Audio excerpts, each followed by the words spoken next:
Assalamualaikum warahmatullahi wabarakatuh. Shalom Om Swastiastu, Namo Buddhaya, Salam Kebajikan.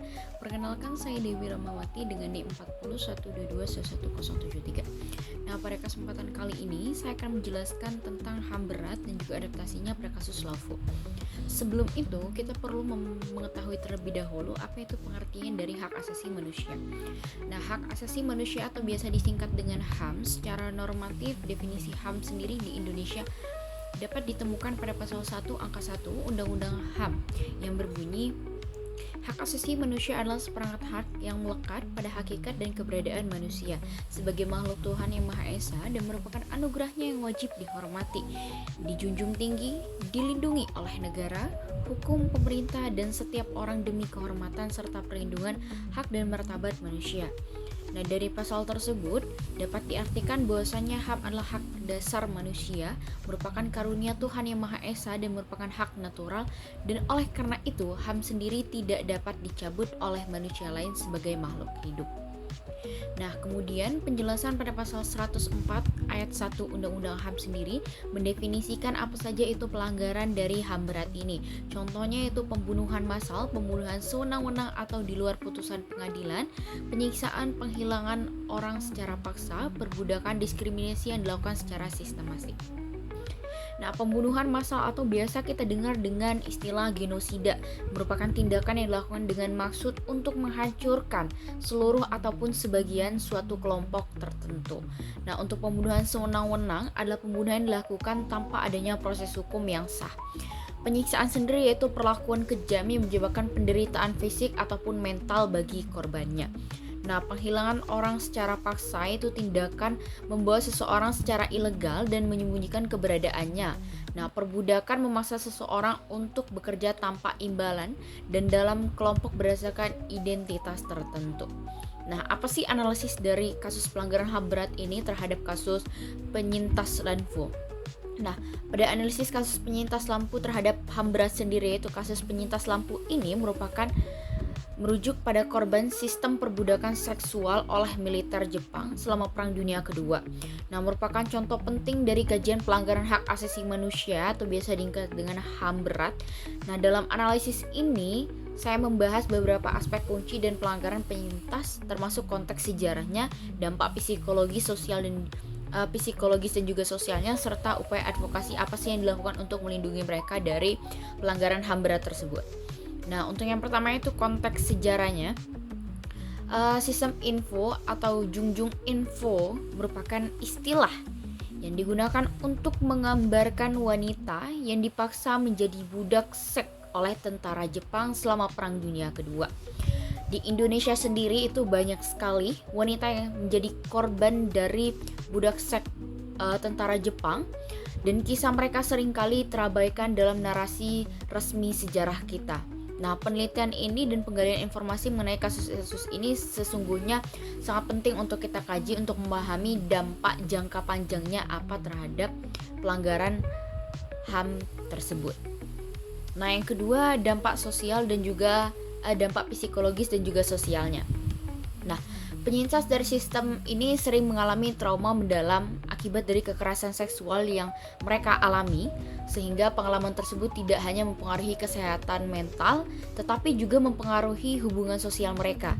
Nah, dan status dalam masyarakat juga tentunya pasti terpengaruh. Banyak penyintas mereka terasingkan dari adanya stigma sosial di masyarakat, seringkali menghalangi mereka untuk berbicara tentang pengalaman mereka. Nah, dalam wawancara penyintas yang saya simak di YouTube, seringkali ditemukan bahwa mereka membutuhkan waktu yang lama untuk membuka diri dan menceritakan kembali kisah hidup mereka dan menunjukkan betapa sensitifnya sebenarnya isu dari perbudakan ini. Kemudian apakah ada tidak upaya advokasi yang dilakukan oleh pemerintah? Tentunya pastinya ada. Nah, advokasi ini untuk penyintas linfo ini telah dilakukan oleh berbagai organisasi maupun individu. Salah satu tokoh penting dalam gerakan ini yaitu Junianku, seorang peneliti independen yang telah berusaha mengumpulkan kisah-kisah penyintas melalui wawancara mendalam. Ia menghadapi berbagai tantangan dalam proses pengumpulan data, akses ke lokasi yang sangat sulit untuk dijangkau, dan kebutuhan untuk membangun kepercayaan dengan para penyintas itu sendiri. Adapun beberapa langkah ataupun metode yang dilakukan untuk mencapai sebuah advokasi ini, yang pertama adanya demokrasi dan aksi publik. Mengkoordinasikan demokrasi untuk meningkatkan kesadaran tentang pelanggaran HAM yang dialami oleh penyintas, pendidikan dan juga kesadaran. Yang kedua, menggunakan seni dan pameran untuk mendidik masyarakat tentang isu ini dan mendorong gerakan muda untuk terlibat dalam hal penanganan isu penyintas tersebut. Yang ketiga ada dokumentasi sejarah. Dokumentasi sejarah ini pastinya sangat penting untuk mengumpulkan dan mendokumentasikan kisah-kisah penyintas sebagai bagian dari upaya untuk memastikan pengalaman mereka tidak dilupakan. Baik, saja menjadi alasan kenapa sih kasus Jugun Info ini menjadi kasus yang dapat dikategorikan sebagai pelanggaran HAM berat. Nah, atau kasus penyintas atau biasa kita dengar yang Jugun Info atau convert woman dalam sejarah perbudakan Jepang. Nah, hal ini terjadi selama Perang Dunia Kedua. Adalah salah satu pelanggaran hak asasi manusia yang sangat berat. Nah, istilah Jugun Info ini merujuk pada para perempuan yang secara paksa direkrut untuk menjadikan pekerja seksual di stasiun kenyamanan militer Jepang. Sebuah praktik yang berlangsung di berbagai wilayah Asia termasuk Korea, Tiongkok, Filipina, hingga bahkan di Indonesia juga terjadi.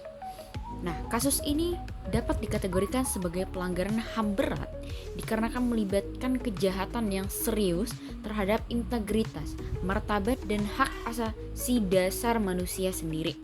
Nah, proses perbudakan seksual yang dialami para penyintas Jugun Info ini melibatkan unsur kekerasan, pemaksaan, penipuan, dan eksploitasi yang secara sistematis. Para perempuan dipaksa untuk bekerja di fasilitas militer Jepang dan tidak hanya mengalami penderitaan fisik sesaja, bahkan juga akibat pemerkosaan yang dilakukan berkali-kali ini juga mengalami trauma psikologis yang mendalam dan berkepanjangan bagi para korbannya. Bahkan beberapa di antaranya itu ada yang sampai melakukan bunuh diri atau bahkan mengalami kekerasan yang berlebihan, atau bahkan lagi itu mengidap penyakit yang menular secara seksual. Nah, kasus ini termasuk pelanggaran HAM berat karena memenuhi kriteria crime against humanity atau kejahatan terhadap kemanusiaan. Nah, pelanggaran HAM ini dilakukan dengan pola yang terorganisasi, dirancang dan didukung oleh militer Jepang, dan tidak hanya menimpa satu atau dua, tetapi juga menimpa ribuan perempuan di wilayah Indonesia khususnya. Dampak traumatik yang dialami para penyintas Jugun Info ini masih dirasakan hingga saat ini, menunjuk beberapa masif dan berlarut-larut penderitaan akibat dari pelanggaran hal tersebut. Nah, hingga kini itu tuntutan atas keadilan dan pengakuan pemerintah Jepang terus dilakukan oleh penyintas dan kelompok advokasi HAM untuk pengakuan resmi dan permintaan maaf serta kompensasi bagi penyintas Jugun Info diharapkan dapat menjadi langkah resolilasi dan bentuk penghargaan bagi mereka yang telah mengalami kejahatan tersebut. Oleh karena pembahasan yang telah saya sampaikan tadi, dapat disimpulkan kasus penyintas Linfu ini mencerminkan pelanggaran HAM berat yang memerlukan perhatian serius dari pemerintah, masyarakat sipil melalui upaya advokasi yang terus berlanjut. Diharapkan bahwa suara para penyintas dapat didengar dan hak-hak mereka diakui penting bagi generasi mendatang untuk belajar dari sejarah ini agar tragedi serupa tidak terjadi kembali atau terulang kembali. Nah, proses penyembuhan bagi para penyintas juga harus menjadi prioritas dengan dukungan psikologis, sosial memadai, dan mereka dapat menjalani hidup dengan lebih baik setelah mengalami traumatis yang begitu tragis tadi. Baik teman-teman, mungkin itu saja yang dapat saya sampaikan pada kesempatan kali ini. Jikalau ada kata atau penyampaian saya masih belibet ataupun madat-madat, saya mohon maaf. Kepada Allah saya mohon ampun. Wabillahi taufiq wal hidayah. Wassalamualaikum warahmatullahi wabarakatuh.